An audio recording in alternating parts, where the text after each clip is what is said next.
What's up, everybody, and welcome back to another episode of FGC Talk, a fighting game podcast where we discuss all things fighting game related, mostly Capcom stuff.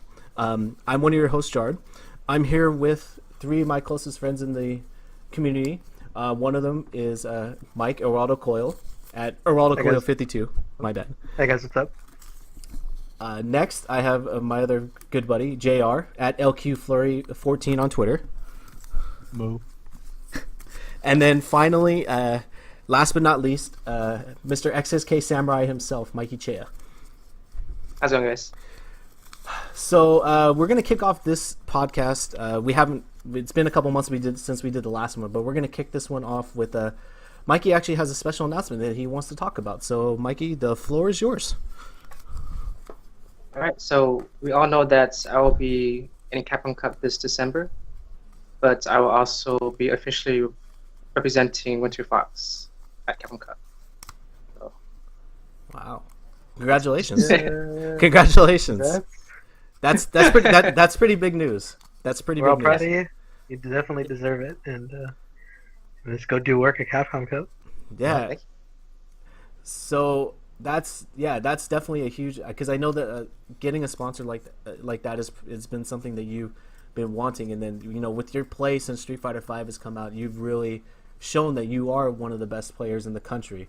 So it's just, to me, it shows that all your hard work is paying off. So congratulations, man. I'm really proud of you. Thank you. So Capcom Cup is going to be your debut, so to speak, right? Yes. Okay, awesome. Do you have anything else to add? Was that that was it, huh? That's all I can say for now. Yeah. All right, sounds good. Well, that was easy. So that was his big announcement. He's officially part of WFX. WFX. XSK Samurai. Yeah, awesome. So kind of the premise of the show is for this episode is mostly about Capcom Cup. But I kind of want to go over some of the tournaments that happened leading up to this. So first is the Fall Classic that just kind of happened last month, where Mikey, you actually took second to Knuckle Dew. Yeah. So looking at that list, that was like one of the last ranking events in the U.S. There was a lot of good players there. You played very well. I remember watching that top 8 on stream. I guess, like, what was your experience with the tournament? Did you? I mean, was the tournament great? I know that there was that weather. They had that severe weather warning and stuff. So how did that come into play with how the tournament was ran? So flying there wasn't too bad. There was a little bit of turbulence, but altogether, besides the power outage, the tournament was fine. I think it was Big E or Shin. Is it Shin Blanca? The guy runs the final round, I think, right? Yeah. They did a really good job of recovering the event on Sunday because of the cancellation. I think it was from 4 and onward on Saturday. They had to, because all the power was gone, and so they did a really good job of recovering all the pools and starting everything from where it left off and finishing off the day pretty strong. So overall, it was a good event. I mean, you can't really control what happened. So yeah, it was a good event. That's good. And there was a ton of good players. So I'm just kind of looking at the results here. So Knuckle Dew took first, you took second, Ludovic took third, then R Kappa's John Takeuchi took fourth. So I guess that was like one match that I remember watching personally when I was watching that top 8. That obviously the stream chat is very excited because it was a Rashid in top 8. Yeah. So that whole tournament, if you can even remember, like, and I say this, it was only like a month ago. Was how did you prepare? I guess like for this, like, not just for like anybody in top, like, how do you prepare for that tournament? Like, what did you?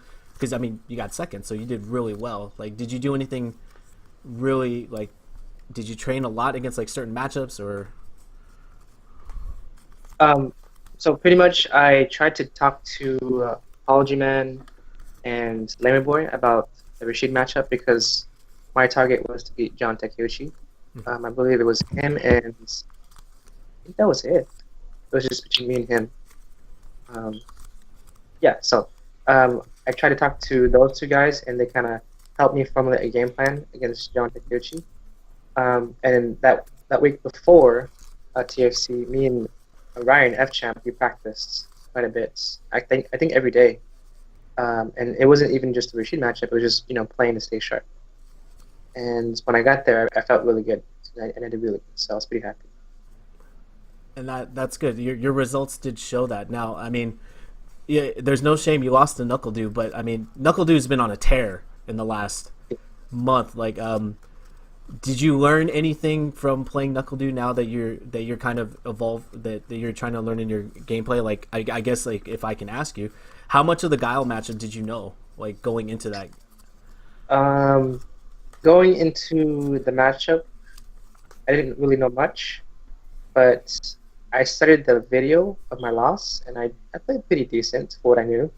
But there are definitely some things that I could have used that I know now to make a better approach overall. So. Okay. Well, that's good. So yeah, no, I know that tournament was very important because it was between you and John Takeuchi to get into Capcom Cup, and I know it's been a very close race, and that kind of just played over to the next few events. So just kind of to recap with that, then it led into SCR where like 3 of us attended. So me, Mike, and you went. That was my first chance to go to an SCR in probably, I want to say 3 years. I think that was my first SCR since Ultimate Marvel 3 came out. Something like that. Oh, really? Yeah, that was my It's been first. about that long. Yeah, that was my first SCR since Ultimate came out, and that was my first time at the esports arena. I liked the esports arena. I thought it was cool, but and I thought the tournament was ran really well. But just my own opinion, it did not feel like a major to me, even though the competition was stacked. It was because it was truly the SCR was the last premier event in the U.S., right? As far as Street Fighter V. Yes, it was in the U.S. premiere. Yeah, it was. If you don't count the regional final. I guess if you don't count Red Bull, but Okay. Yeah, but I thought that tournament was really there was a lot of good players. I mean, shoot, in my pool, Goichi was sent into losers by another Chun-Li player. That was a pretty interesting match to watch. And then, but you look at the guys that were in the top 7 or 8, like Xiaohai wins, Haitani, K-Brad, Mago, Knuckle again, Nuki, then Eduardo, and then that birdie player from Japan, XYZZY, or I don't know how you say his name, but that's Korean, I believe. Oh, Korean. Yeah. That guy is ridiculous. But I mean, it was a stacked tournament, and I mean, I know I didn't play very well, but like I don't know. You attended too, Mike. Like, what did you think of SCR? Did you find the event pretty fun? I mean, for what it was. I guess for me, the arena was very nice. That was my first time there as well, but it is like you said, it didn't have that major feel, despite the fact that there's tons of killers everywhere. Mm-hmm. They had the outdoors area and everything. I guess for me too, the hotel being kind of far away as well, instead of in a hotel ballroom where everyone's just kind of hanging out and it's easier to get games in and stuff. It just kind of didn't have that. It didn't have that premier event feel for me, and I think that was the reason why it's probably my least favorite tournament or that I attended in this year's tournament season. Mm-hmm.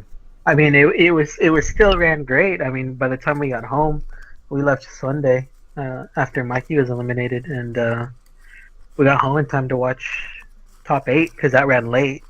I remember Smash like reset or something, and so we left. We went and had lunch. We drove back all the way to Fresno, and we still had to wait for Top 8. Yeah. So it was, yeah, it was cool, but it definitely wasn't my favorite of it. And for those listening that don't know, from where SCR was to Fresno, it's about a 4.5 hour drive.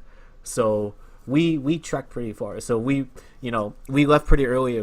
I think we got home at 5, 6, and Top 8 didn't want to start till 9. I think something like that. It started late. It started really late, but it was a pretty cool tournament. I mean, there was just a lot of good players. I don't know, since I have only went to Evo, SCR, and then Northwest Majors. maybe just simply because it was the esports arena. I mean, they had that tent outside with casuals where a couple set us, but there wasn't a lot to play because they had the and I think that was kind of like the one thing that I didn't like. But then again, I had to consider it was at the esports arena and they ran more than Street Fighter. They had Marvel, MKX had a pretty big showing, so I completely understand. But it was cool for what it was. But as far as the tournament goes, I played like crap as always. But I mean, Mikey, you still did. I mean, you got tied for 25th. I know probably not the results that you wanted, but I mean, you still. I felt like for most of the matches, at least I got to watch you play. I felt like you played okay. Same with Mike. Like I know I watched one or two of his matches. I thought he played solid too. So here's the thing with SCR. I think, and it goes back to the last SCR I went to. I think the problem with this SCR, and it speaks in all of our performances, is that we didn't practice. Yeah. Or we didn't practice enough. Yeah. I mean, Mikey was coming off a second place. Took a week off, I believe, or he was busy and kind of went in cold. And all of us practicing, but work in real life takes over for a bit, and so kind of reflects in your play.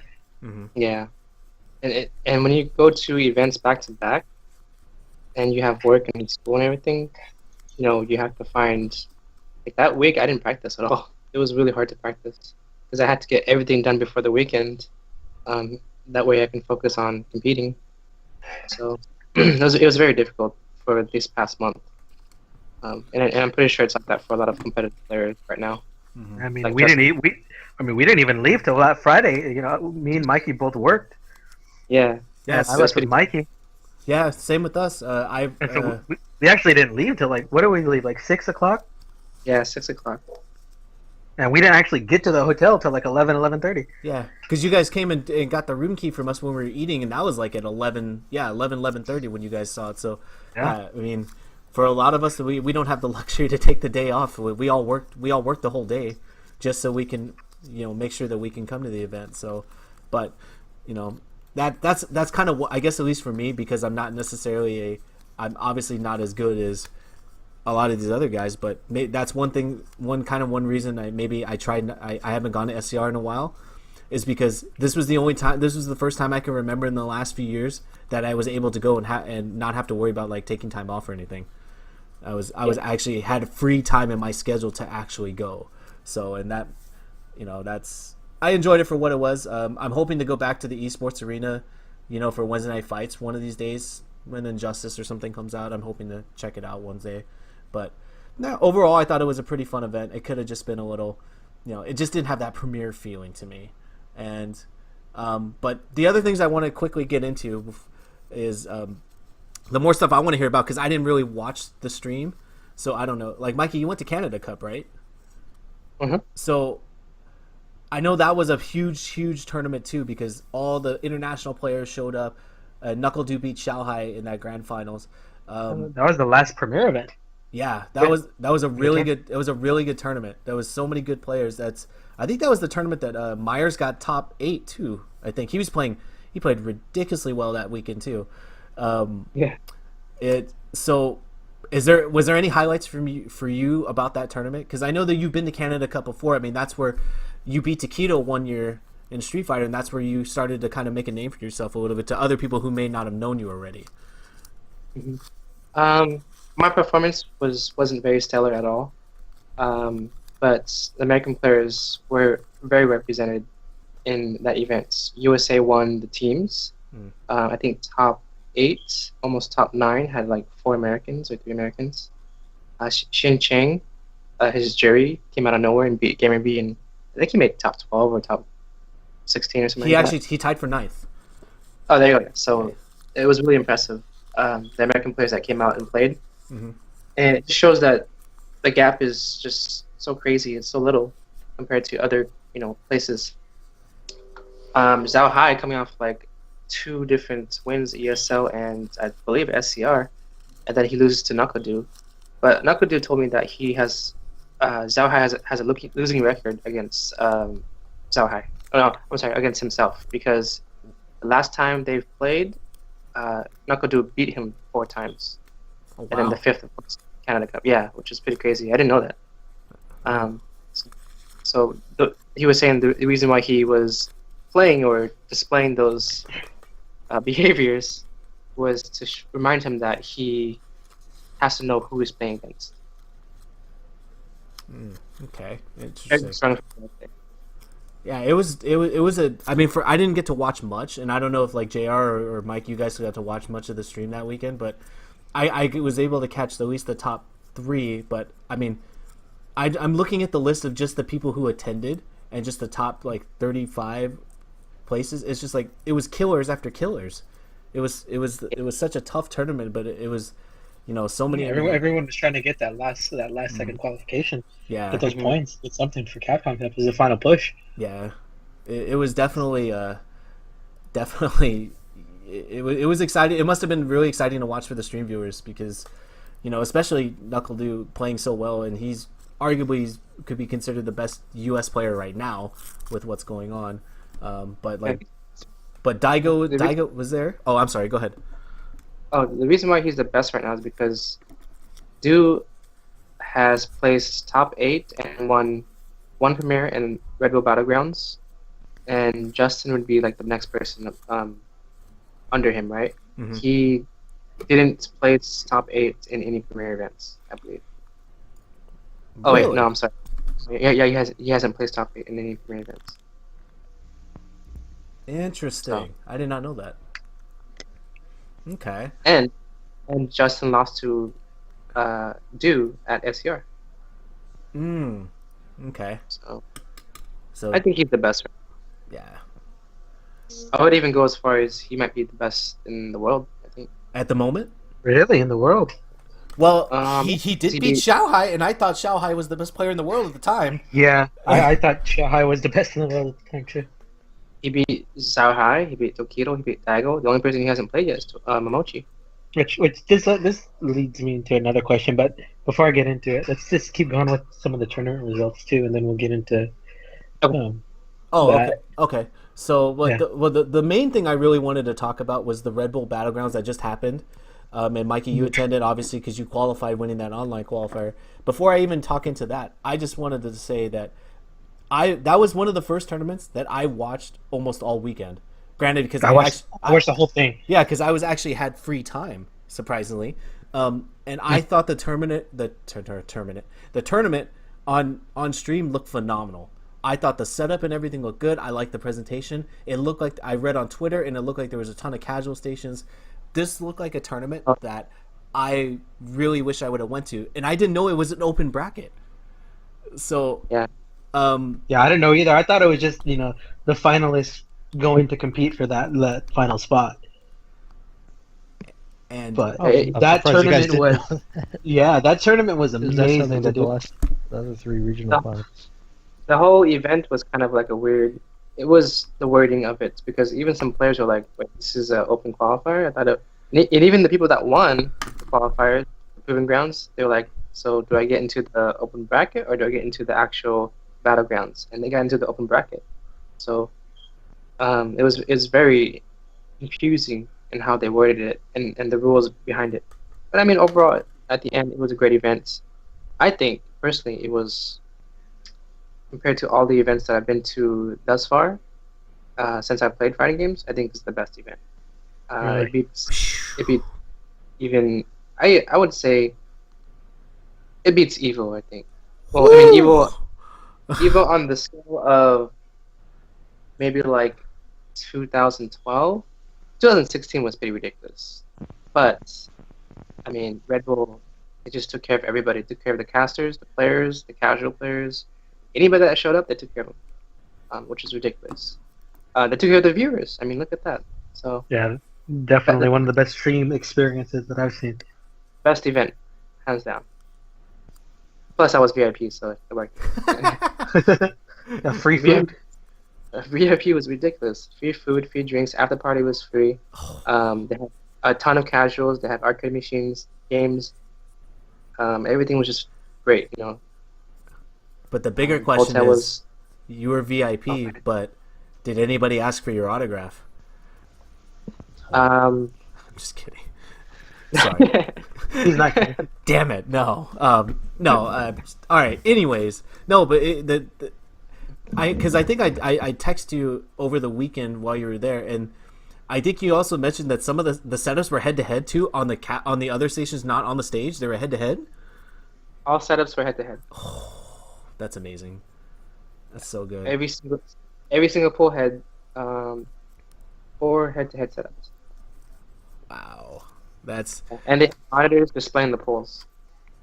That's really good. So Red Bull basically stepped it up. They are showing what a tournament should be like, and so to speak, like running a good big tournament, I guess. You also have to remember that Red Bull didn't do it without, I think, Alex Valle, Big E, Shin Blanca, all those players, all those organizers that showed up for the community. What was it? The community panel. Mm-hmm. Those guys, I'm pretty sure, they gave input to the actual event.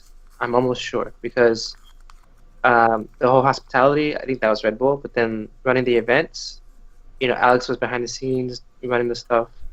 It was just like how like when you go to an event, you're like, okay, this is a good event. But when you have 5 of those organizers combine their minds and their thoughts together, their ideas into one event, you just get this explosive, well thought out plan and this great event altogether.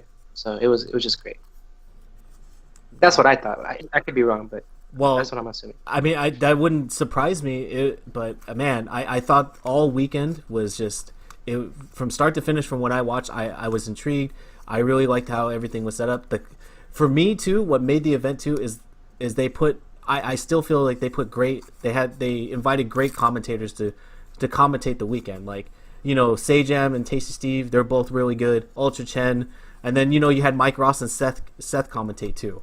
And I thought having interchangeable commentators at different points of the day, it kept things fresh, and it could keep the viewers entertained and everything. So I thought it was just a really well done production. And I really hope there's another tournament next year because I would be up to going to that event. And and if you notice, the commentators, none of them wore like dress shirts or ties. You noticed that, right? I noticed that there wasn't it wasn't fully formal. Like I remember Chen had a jacket on with a t-shirt or something like that. So I thought that was interesting. They really wanted to be really relaxed, community kind of thing, and just very open. And it really was. It really was. So that's good. So just to kind of run over the results. So NuckleDu won that tournament. Beating Taquito. For me, that top 8, that the big surprise was not just to me, probably to others, was Ambu Punk. His Karen play was really solid. I thought he played really, really good. Justin got 4th. Probably the crowd favorite and the stream favorite was RB was with his Urian. That Urian. Oh, dude, that RB's Urian was sick. Yeah, it was ridiculous, man. The crowd was just going crazy every time he did anything. It was so funny to watch. I saw setups that I was just like I never thought I would never thought about doing, and I was just like, oh my gosh, it's so good. But that top 16 that you played on that last day, I mean, there was every player in there was good. I mean, you got matched up again first round against John Takeuchi, and you beat him again. Not to say these, I mean, but it seems like you right now you know the matchup pretty well, or at least you know how to play against him, because I saw that you played really solid against him. And then I think you played Justin next, right? Yeah. Okay, and then I played Justin. It didn't go the best because it's one of those things where you have to remember how to play the match again. Mm-hmm. We all know that we all live in Fresno, and there's not too many Karen players here. Yeah, there's matchups to learn, so Mm-hmm. I had to kind of do it on the fly. And at the same time, I mean, I'm not trying to make excuses, but you have to play. You have to know your matchups, and you have to stay on top of it. Otherwise, that happens. Mm-hmm. And of course, the day went on, and I did play against Amber Punk, and I remembered certain things, but it was obviously too late because I lost to Justin. And then I believe I played. The next person was Anton, and I lost to his Balrog too. And that's another matchup that I wasn't very strong at. And just a question about that when you played Alucard. What do you think Balrog beats Ryu? Oh yeah, Battleground does beat Ryu. Because you cannot throw fireballs. I asked Daigo and Tokido, and they said they don't even have a strategy against Battleground right now. They're still working on one, the same as me, you know. Mm-hmm. And Daigo just said you just can't throw fireballs. I mean, you can, but like, it's not worth it. I see. I mean, there's still some things that I'm working on Mm-hmm. and trying to see if I can find a good strategy, and it's working out. So I think it'll turn a little bit more in less in Ryu's favor, I guess. But we'll see. We'll see. Okay. So I guess the only other thing to kind of wrap up at least the tournament talk is, because I know we've already mentioned that Red Bull was a great experience for the streamer and then for you and the players that attended. With all these people that showed up, like there was a ton of international talent stuff. Like, did you get to play a lot of these players and you know, like in casuals and everything, just to kind of like, you know, get practice for if you happen to run into one of them at Capcom Cup or something? I played let's see, I played Ambu Punk, and he was very. I think he's so. Well, even though Ambu Punk beats Justin, what was it, 3-0? Mm-hmm. Was it 3-0? Yeah, it was. I still think Justin and Ambu are, you know, the top Karens in America right now. I've always known that Ambu Punk was going to do very well, and he's very good. I just didn't think he would do that well. So I was very happy for him. I did play him, and you know, they went back and forth. I played the Texas players, Vagabonds, some Seattle players, but more importantly, I played the international players, the Japanese players, Bonchan. Mm-hmm. And Bonchan beat me 1-10. Whew. And it was like, it was so bad because he plays against Tokido and Daigo. And I was like, this And is that was not. with his Nash, right? Yeah, pretty much whatever scenario that happened in the game, he was already 20 steps ahead of me, or like he's just way ahead of me. For example, if I wanted to dash at a certain spot, he really jabbed me. He was jabbing me and counter hitting me and comboing me. It was so crazy, like to see the level of play that he had developed in that matchup. I played Tokido one game, but it was only one game. He beat me. It was very close, and then after that he had to do an interview. I did play Daigo. I beat him 5-3. This is in casuals. And then I played him again, and he beat me 1-5. And that was like right after the when I beat him 5-3. So you can tell that he, you know, his style is over a course of a lot of games. He's very strong. Well, I think he's one of the best players in long sets. Absolutely. Awesome. So you didn't get to play like RB or anything, right? No, I didn't get a chance to play RB. Yeah, but in the back of the VIP area, there was players just playing. It was really nice. It was behind the stage, pretty much. So did you guys get to did you guys have a chance to warm up before, like, you know, use that area to warm up before you guys had to start the day and play? Or how did that, or did you guys just kind of like all show up to the venue and then you could warm up if you want, or everybody was just sitting out in the crowd? I'm just curious. Yeah, I actually warmed up with Alex Bayer against Takeuchi. Mhm. Because all the setups were open. At the hotel, they had a practice room exclusively for the players that made top 16. And other players came by, even if they weren't top 16, whatever. Because it's an open practice room. And it was open, I believe it was open 24/7. Wow. Or not 24 hours. Wow, It was great. that's really cool. That's really, really good. So definitely, that's a tournament I'm going to be putting on my calendar next year if it happens, because knowing if it's open, I'll definitely make the trip to go do that. I'm actually kind of, me personally, I'm happy I went to Northwest Majors because that was a tournament I've been wanting to go to for a while, but I wish I would have went there instead. But that's all in good time for next year. Next well, year. No, they might do a closed bracket this time. They're around. gonna do a closed bracket, and all I can do is just go and just watch. But hey, even if I can just go and watch and just go play casuals and stuff, just I don't know. It's worth it just to play, new people and everything. It's still worth it. Yeah. The atmosphere But just looked awesome. Yeah. It was a great event. but with all those events, it's next up is Capcom Cup. So what's your mindset? What are you feeling right now? With Capcom Cup's a couple weeks away. What's Well, going through your head? Tell us about it. I have to play against Knuckle right now. He's very strong. But without revealing anything, I'm very confident. Mhm. If it's, they're saying, oh, who can beat Knuckle, and I think I can. So I'm very confident. Nice. That's good. Well, I guess I haven't asked you now that it's official and like you're in, like, how satisfying is that to you that I think you probably set this goal out for you when this game came out, that you wanted to make Capcom Cup, and you've been working, you've been practicing, traveling to all these events. Like, how satisfying is it to you now that you've actually made it into the? I mean, your work is definitely not done yet, but how satisfying is it to you that you've made it this far? It's very satisfying because when I'm thinking about it, when I thought about it in the past, going to other tournaments and traveling, I thought, the work is paying off in terms of what I did in Street Fighter 4. I played Ryu for the longest time, and then I finally switched to Eva Ryu, the broken character, of course. But I didn't really look for shortcuts. I really forced myself to learn ground game, proper positions for anti-airs, my fireball game.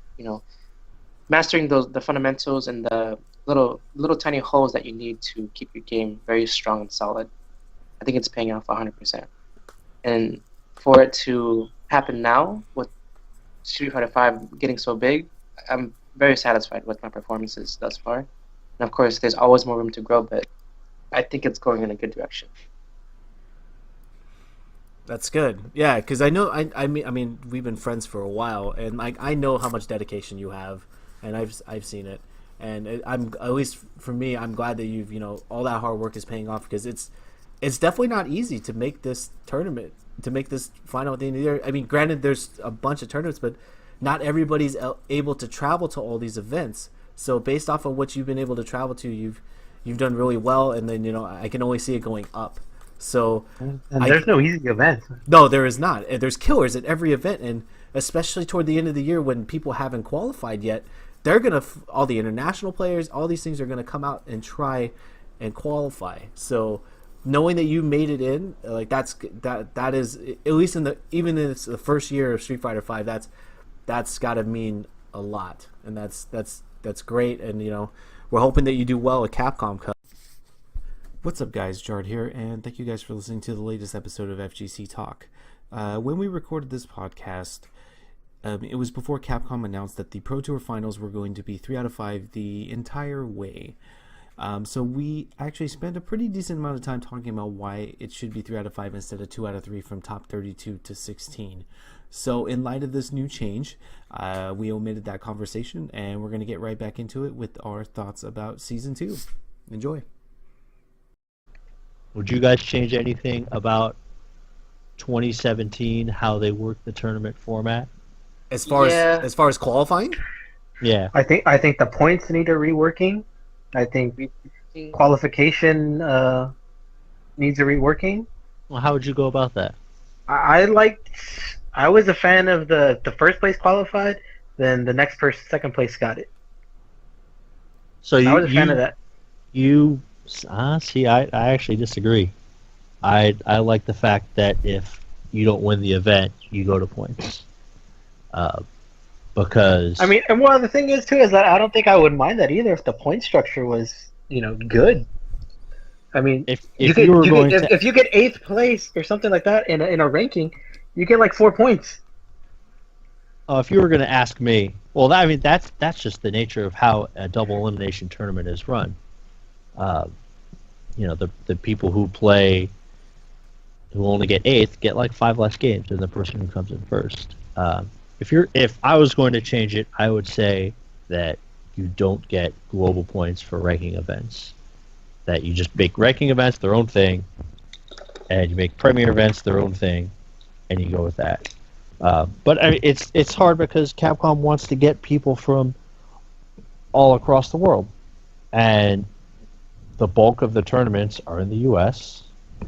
So but if you just went to straight condensed it into one big old leaderboard, you're going to have a lot of Americans, or even not even a lot of Americans per se. Insert Americans winning Premier Tournament joke here, but people from say South America or the Middle East wouldn't get a chance to really get in there, and we're going to get to see them now, and that's pretty neat. Well, here's another thing I would change, especially going into 2017's year, is the regional events. I want them region locked. Yeah. If it's a North American boy. event, you live in North America. If it's a South American event, you live in South America. That's the opportunity for those players that don't get a chance to travel everywhere to make a name for themselves.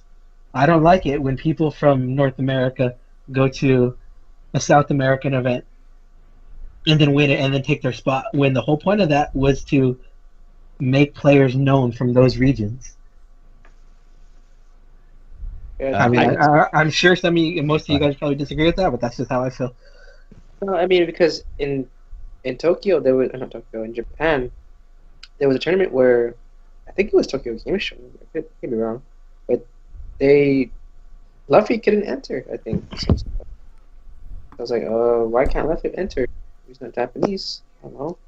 If that's the case, then it should be more, what's the word? Consistent all around in each region. It can't just be like, okay, you can enter this tournament, but you can't enter this tournament. It just makes no sense. It has to be consistent, and that goes towards the points as well as the qualifiers and the ranking events and the online events. The thing is too, there's no body that enforces these rules either. So it's up to whoever is running that tournament. So unless there's an actual Capcom representative that's there enforcing every single rule, you're gonna get it where every event is gonna be ran. I mean, look at what happened to Keoma, where he got the pause. That was huge because he ended up losing because somebody didn't disconnect their controller or something like that. The events are ran by different heads, different people, and I mean the rules are quote unquote stressed, but I don't know about you, but if something like that happens, that's just that should not happen at a tournament. And Yeah, it shouldn't. speaking as me, as even just running locals, I get that part, that not disconnecting your controller stuff, that infuriates me. That absolutely infuriates me because it's already been explained before the event, and let's be real, the game has been around long enough. If you're going to play on a pad, you should already know that. And then it's also, that's why, at least for me as a player, when I sit down, I always make sure I delete any controllers that are on there, just in case, before the match, because you do not want something like that to happen to you, because that can totally kill your momentum or anything when you're playing. So, but yeah. So, going back, what was do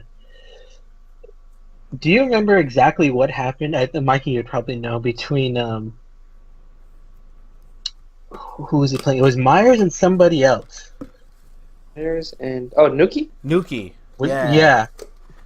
Yeah. So I guess the TV was turned off, and Myers wanted to give Nuki the rounds, but the organizers said that you don't have a say, you're a player. So they had them replay it, and Myers won. And Nuki was up a round or something like that. No, I'm sorry. Nuki had a huge life lead, I think. But I mean, they did the right thing in saying the player doesn't have a say. It's up to the organizers, and they handled it.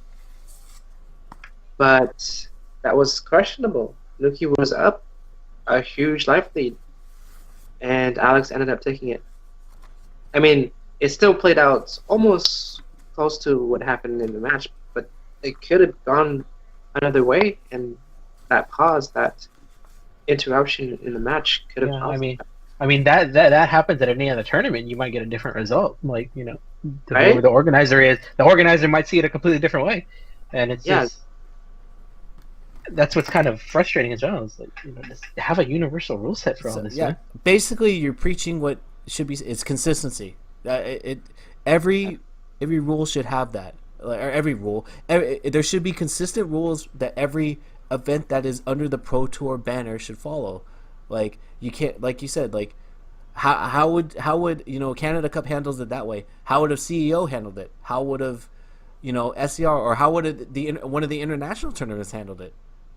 Like because if, like you said, like what if it happens to you twice in one area it says okay, replay the game, but then the other tournament tells you, oh, you could take the round. Like that like it's it could cause so many different problems, and it's like it would just be so much less stressful if you had one solidified rule set.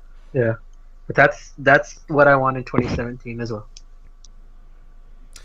I don't know how I feel about region locking. It depends on what your goal is, as what kind of player, what you want the final 32 to look like.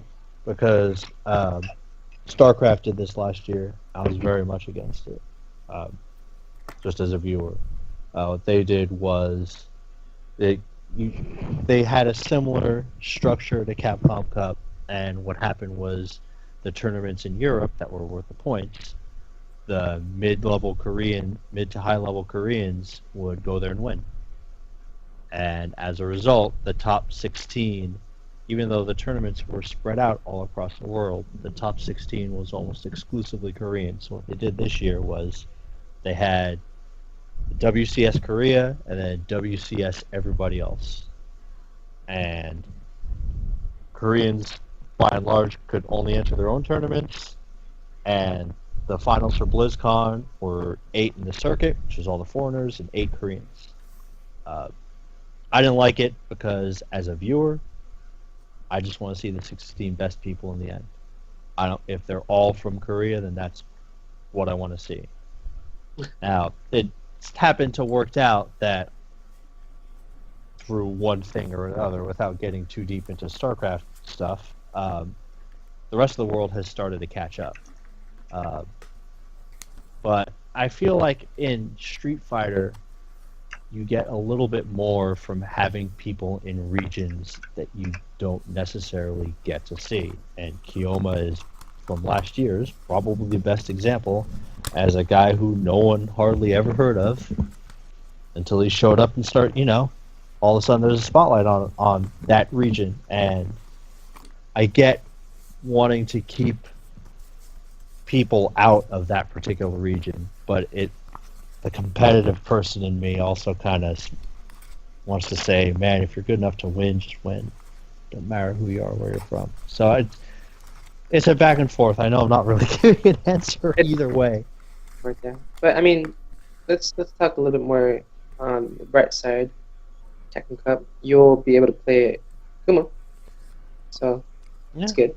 And that was kind of something else I wanted to touch on too. Is like, yeah, we've been talking about negative stuff. There is a couple positive things. Like, yeah, okay, you can go to PlayStation Experience. You could play a Kuma. Kuma was announced. So that's pretty cool. I think that I'm expecting, or I'm hoping, I should say, that we'll get to see we'll not only get to see more of Akuma, but maybe they'll announce other characters, or even just plans that they have for season 2. Like, in which I hope they announce some season 2 changes. And that was my one of the last things I wanted to close the show with is, now that we're almost at the year, almost done with the year, and we're almost coming up on 1 year of Street Fighter V. What do you guys want to see from season 2, as far as like changes, characters? Like, what are some of the things that you want to see the most that Capcom does to take this game to the next level? JR? So, Go ahead. I'll let you start. Oh, okay. Personally, I want to see. Obviously, there's going to be nerfs and buffs, but I hope they don't kill the game too badly. What would kill it in your opinion? If they just, for some reason, just kill characters, like, just completely kill them, and they're just terrible. I don't know. It's happened before. Like, for example, they did that with Ryu for some reason in Super Street Fighter 4. They nerfed him to death, and then he was just garbage.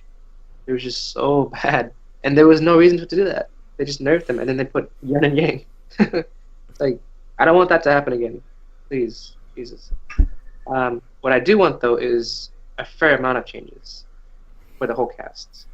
Good and bad, you know. You're gonna take your hits with whatever. But I also want to see system changes. Maybe I don't know what's gonna happen there. I also want to see the frame reduced. Hopefully that's gonna happen. Oh yeah, there's a lot. I mean, it's little things like that that's gonna add up. And I think there needs to be a way to get more fight money. I think so, because there's some good stuff out there, but you can't get it. You have to either buy it with actual money, or that's it. You don't get the actual costume or the stages or whatever. I also do want to see better ideas for implementing, like Matcherino has. Oh, you can pay this much and we'll do this, and for Capcom Cup, or I'm sorry, we'll do this for this event, and just implementing the community's efforts and purchasing something, and having them involved and invested in a tournament or an event related to Street Fighter, some way, somehow. You know what I mean? Like, I don't know. There's just so many things I can do. I can go on and on. So, JR? What do you want to see in Season 2, JR? All right. Well, first thing would be the input delay. Yeah. I feel like there's so many things that they just need to go back and fix that still haven't been fixed. As I understand it, on the PC version, you still can't bind keys. What? Really? It's 2016. That should probably be a thing if that's true. But as far as like new feature wise, I would like to see online tournament implementation. They kind of had a little bit with this in Street Fighter 4, where you could do like an 8-person single limb.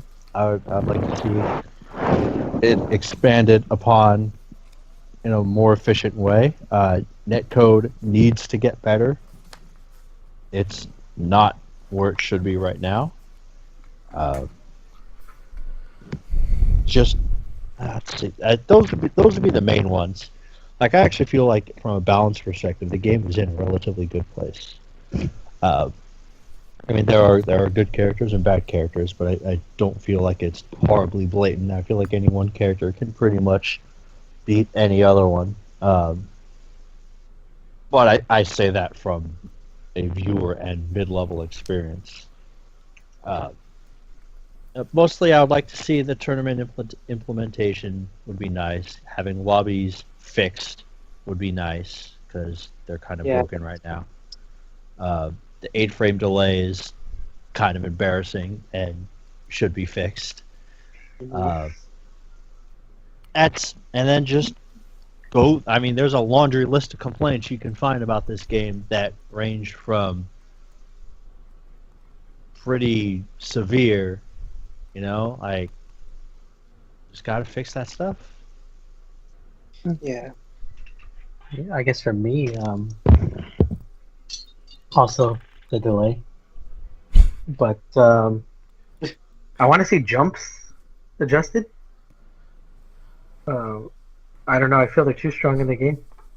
I mean, going back to Mikey's, just watching Mikey's performance at the ESL against Chris T, which was a great set, one of the best sets I've ever seen.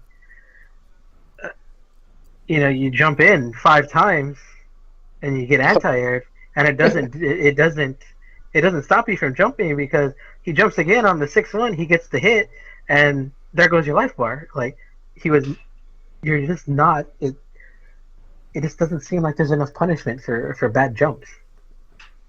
If I remember correctly, the damage for DPs in this game is less than Street Fighter 4, which why it is, but it is.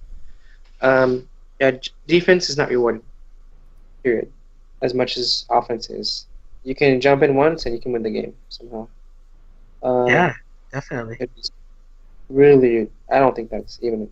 It doesn't make no sense. And then DPs are, you anti-air them, you might get 60, you might get 120, who knows, right? Yeah, But then sometimes you get like nothing. I remember seeing some DPs where it just barely took off anything, and I was like, really? Like that's what you get off the anti-air? when you get crush countered, you're like, okay, well I took a risk doing my invincible move. Now they get double rewarded. So it just doesn't. Something needs to be changed. I mean, I don't mind. I personally don't mind the DP being crush countered, but if it does 120 damage, who cares? No, I would get DP 10 times in a row. So I can crush counter them. Crush counter for like 400 damage. What's the point of that? So yeah, it's there's a lot of things that can be changed, but And can we please fix rage quitting? Like, that's the other really embarrassing thing that Dun-dun. still haven't figured out. what happens? It hasn't happened for me at all. Because you're probably so high in You're a higher rank now. Okay, well that's At the lower ranks, a lot it happens a lot in like gold and especially platinum. I forgot. I'm ultra. Man. I'm ultra platinum right now, and it happens a lot. terrible. I'm sure in diamond ranks it's a lot better. Yeah, diamond is pretty nice. But I guess the other changes I like two supers to choose from. I'd like 2 V skills and 2 V triggers to choose from. And Let's follow the motto of Super Street Fighter 4. I actually disagree with that. really, I do. why would you disagree with that? I feel like introducing more supers, more V skills, and more V triggers per character leads to imbalance. I don't know. About that. Sure, maybe it might be done great, and each character has a pretty decent option, but all it takes. There's some characters with a useless V 5 or V triggers or 6. useless V skills that I don't know. I just You're not wrong there. It's just, man, if you give the wrong character the wrong thing, you could be looking at 3 months of AE Yun. What about you, Jared? What do you want to see change in season 2? Outside of character buffs and all that other stuff that we all know. Balance. People already know where I stand on certain characters needing to be touched. People know where I stand. But as far as like gameplay mechanics, like I agree with the jumping thing. Like I feel like there's not enough risk. Like especially if I'm playing in an Akali player and they just keep jab anti-airing me. Yeah, it's annoying. But is that going to stop me from jumping? No, because there's no. But so jumping is one. Input delay has already been said. Another thing that I thought was going to be implemented when the game first came out, and maybe I'm wrong, is the Capcom Fighters Network. Okay, so you remember when the game before the game came out, the game got data mined, and you heard voiceovers for different U.S. tournaments and everything. Yeah. I thought the Capcom Fighter Network was supposed to showcase not only you can look at replays, but you should be able to look at what's going on in tournaments around the world that are featuring the Pro Tour. What I would like to see for the Capcom Fighter Network is to implement the Pro Tour. So you could log onto the Fighter Network, you could see what tournaments are going on year round, you could see the rankings, the point standings, or any of that stuff, or have access to it. Because if you're hyping up the Pro Tour, I should be, and I'm playing Street Fighter 5, I should be able to go to the Fighters Network and I can see, oh hey, XSK Samurai's qualified, or hey, Tokido's #1 in the rankings, or something like that.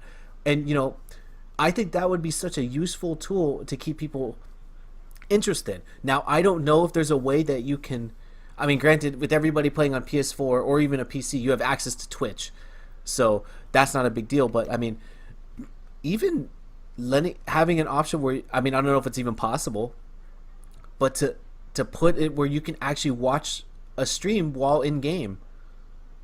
Maybe. I don't know. I was thinking like outside the box. Like, what if you were able to watch a stream, but then you had like it search for a ranked match or something, and then a match pops up saying you can play. You could get out of the stream and then watch and go play a couple matches and then come back. That would be a little dicey because at that point you're negotiating between Twitch. Yeah, I mean, someone could dream. Yeah, someone could dream, right? But theoretically, at least for the Capcom Fighters Network, I would just implementing the tour as a start. I would like to see. Yes, would be good. I would like to see them implement the tour on the Fighters Network so people can be more informed.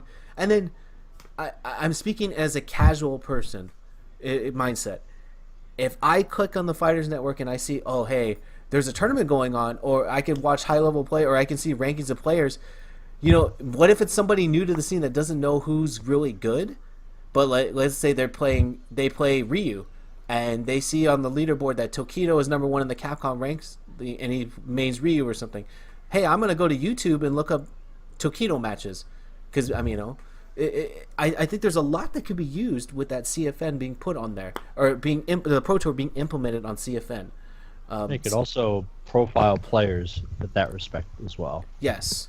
The other thing, like JR touched on it, is netcode. An NRS game has better netcode than you. Just think about that for a minute. Just think about that. MKXL. Oh, maybe right now. Right now has a better netcode than Street Fighter V. Who would have thought that would have happened? Wow, that's really bad.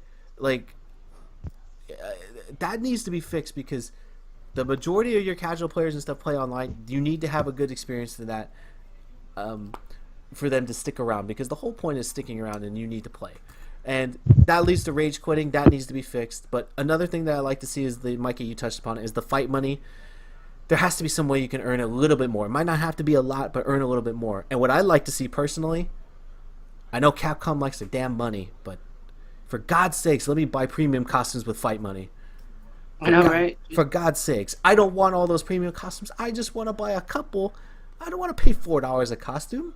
I've already gave you my money. I mean, I gave you all my money for Street Fighter 4, and I mean, I'm willing to buy. I bought a Halloween costume, but give me the option to buy at least a couple of those colors or costumes with fight money. Now, granted, you let us buy colors. Granted, I didn't expect it. I mean, I don't know about you guys. Would it have been more beneficial instead of spending? You know, I know it's good that they have an option to spend 85,000 fight money to buy all the colors. But would you have liked to see individual characters get, like, okay, you can buy all of Guile's default colors for X amount of fight money? I think that would have been beneficial too, because maybe some people only want to buy colors for the character they play. With even the challenges and everything, like even when I look at it and I try it, I don't feel any incentive to do them, because it's still it's never going to be enough. Well, the thing is, though, the thing I noticed about those challenges, the ones that are like 5,000, I find out how to do them, and I just do them really quick, because all it takes is to go into the story and you watch, and you just click through a cutscene and you get 5,000. 5,000 might not be a lot, but it adds up. But as far as if the grind's too heavy in the first place, it's still not incentivizing the person to go through with it. And after the 5,000, I think you got to adjust how you do fight money on a per match basis. But I don't know. I would like to have that stuff. I do feel that it's a little down the line, like costumes and all that. But this is coming from a guy who doesn't ever really buy costumes that much. So, and I think probably the last couple things for me would be, I do think that now this is all right. So people are going to disagree with me, but I like to take Overwatch as example from competitive play. Once you reach a certain rank, you can't rank down. Yes, please. Like, I haven't reached platinum in Overwatch, but when I get there, oh boy, I can't leave. It's an amazing feeling. I mean, don't get me wrong. It is fun when you beat somebody in ranked and you rank down them, and you're like, yes. But no, it's not fun. Oh, it's fun for me, but when I get ranked down, you know, I don't know. I think that I'm not looking at it necessarily just for myself. I'm thinking about other players too. You know, it may give them incentive to play more, because the whole point of my thought process about these changes is I want to incorporate more people to play this game. Yeah, outside of all the botches and all this other stuff that they've done, I think inside the core of the game, it's a really good game. I enjoy playing it. I think the cast is pretty good, and I hope that the new characters that come out are more diverse. Come on, give me Sagat. Give me something, you know. But I think that, I don't know. The game is the core game is there, and it could get better. It's just like, you know, I'm hoping. I really do hope, and we've been saying this for a while. I really do hope Capcom listens, because if not, we are not getting Street Fighter 6. I'll tell you that right now. That's probably not happening anytime soon.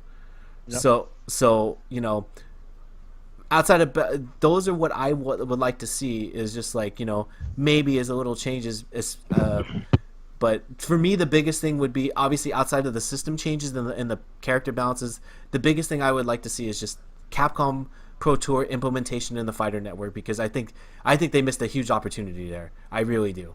I think I really thought that was the whole point of the Fighter Network, outside of watching replays, was that they were going to implement that, and I really felt like they dropped the ball with that. They could have had something big. So maybe season 2, this is bigger, and they listen to us, but that's what I get now. I give them credit though. They're coming out with costumes. They just came out with Rashid's new stage. I give them credit, and they're trying, but trying after a while, trying's not good enough. You got to keep the hardcore players are going to stay around, but in order for you to keep making money and you want the game to be successful, you have to draw in the new crowd. So you have to listen to what the people want, even if it quote unquote dumbs down the game a little bit. You got to add certain elements to the game that should have been in there, like arcade mode. Come on, I know that we won't play that, but I know other people eat that stuff up. Even Overwatch has an arcade mode. Yeah, like you need to add that in. You truly need to add that in, because it just makes a huge difference of someone like not buying. And then, me personally, I think the game should be permanently discounted to they make the game like $20 to buy. It's $15 right now on Amazon, I believe. I think the standard price still for that $60 on Steam. At the time of this recording, 11/9/2016, it's $15. So I was considering buying a PC version earlier this week and figured for sure that it would be down to $40 by now. But nope. yeah, so I think that the game could benefit from having a little, a price reduction to get more people back in it, but because people still assume that a Super Street Fighter V is coming, but I don't think so. Honestly, I don't think it would be a bad idea at this point. Okay, so let's kind of wrap this up, but yeah, we'll finish on this. We'll finish on this one, and then we'll wrap it up. But just because at this point the game has sold not very well from what was it, April all the way till the end of November. It sold 100,000 copies. They lost pretty much all those casual players. So if they announce Super, not even Super, call it Fighting Game of the Year edition, where it has all the DLC characters, all the costumes, all the colors, and you sell it for, $40, $50. I think you're going to get more people to buy it. They said one disc is all you need, man. And if you go back on that now, you are going to get destroyed in the public. I'm sorry. Yeah. The thing is, the people, I don't know, I just see it as a way for other people to get it. The only way for other people to get in is to do a better job of taking care of the community. Then it will get better. It will just get better. Trust me. You can't. A comprehensive tutorial mode would be great, but that's just the reason I didn't say that when you asked what we'd like to see in season 2 is because it's just not going to happen. But for me, the transition to I just picked up the game to gaining competence, not even being competitive, but just being competent at the game to the point where you can, you have the basics down and you can enjoy the game, is such a difficult journey for a lot of people, and there's no resources in the game itself to really help you get that. And that's been missing from Capcom games forever. And to me, that's the best way of getting the casual person hooked into that game. And right now, you're just banking on the internet to kind of do that, and the game engine itself to do that for you. And eventually, that's just not going to be the case. Right. Well, I think that covers everything. So I think that's going to do it for us. Thank you guys for tuning in. If you liked more of these podcasts, you can subscribe to the YouTube channel. All that information is on the screen. Thank you to everybody, Mike, JR, Mikey. Thank you guys for being so kind to take time out of your day to do this podcast with me, because I really do enjoy doing this, and it's a lot of fun. So it's a good way for us to just talk about the community, about things that we like, and also, it turned into a long venting session, but it's always fun. So thank you guys for doing this. No problem. And that covers it. So until the next episode of FGC Talk, maybe after Capcom Probably post Capcom Cup. post Capcom Cup, 2017. 2017. So until then, thanks for tuning in, and see you guys next time. See you guys.